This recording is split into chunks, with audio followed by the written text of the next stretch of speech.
ಬೀದರ್ ನಗರದ ಅಂಬೇಡ್ಕರ್ ವೃತ್ತದಲ್ಲಿ mother Theresa ಅಭಿಮಾನಿ ಬಳಗದ ವತಿಯಿಂದ ಮದರ್ ತೆರೆಸಾ ಅವರ ಜನ್ಮ ದಿನಾಚರಣೆಯನ್ನು ಆಚರಿಸಲಾಯಿತು.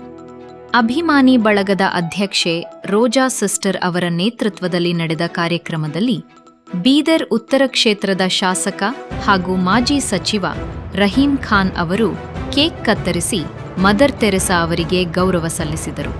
ಈ ಸಂದರ್ಭದಲ್ಲಿ ಸಂಜು ಸಂತಪೂರ್, ಡೇವಿಡ್ ಎಕ್ಲಾರ್, ಜಗನ್ನಾಥ ಕೌಠ, ಮೋಜೆಸ್ ನಿರ್ಣಾಕರ್, ಸುಭಾಷ್ ಮೀರ್ಜಾಪುರ ಸೇರಿದಂತೆ ಹಲವರು ಉಪಸ್ಥಿತರಿದ್ದರು. ದಯಮಾಡಿ ಗೌರ್ಮೆಂಟ್ ಲಿಂದ ಮದರ್ ತೆರೆಸಾ ಅವರದು ಹುಟ್ಟಿನ ಹಬ್ಬವನ್ನು ಆಚರಣೆ ಮಾಡಬೇಕೆಂದು ತಮ್ಮಲ್ಲಿ ವಿನಂತಿಸುತ್ತೇವೆ. ಯಾಕಂದ್ರೆ ಅವ್ರು ಮಾಡಿದ ತ್ಯಾಗ ನಿಮಗೆಲ್ಲರಿಗೂ ಗೊತ್ತಿದೆ. ಇವತ್ತು ಇಡೀ ಜಗತ್ತೇ ನೋಡ್ತಲಿದೆ ಅವ್ರ ತ್ಯಾಗಕ್ಕಾಗಿ. ಹಾಗೆ ನಾವು ಇಲ್ಲಿ ಸಿಸ್ಟರ್ ಆದ ರೋಜಮ್ಮ ಸಿಸ್ಟರು ಹಾಗೂ ಜಗನ್ನಾಥ್ ಕೌಟ ಅವ್ರಕ್ಕಿಂತ ಮೊದಲಾದ ನಮ್ಮ ಸೈಮನ್ ಅವರು ಚಿಲ್ಲರ್ಗಿ ಇದ್ದಿದ್ದರು, ಅವ್ರು ನಡೆಸ್ಕೊಂಡು ಹೋಗ್ತಿದ್ದರು.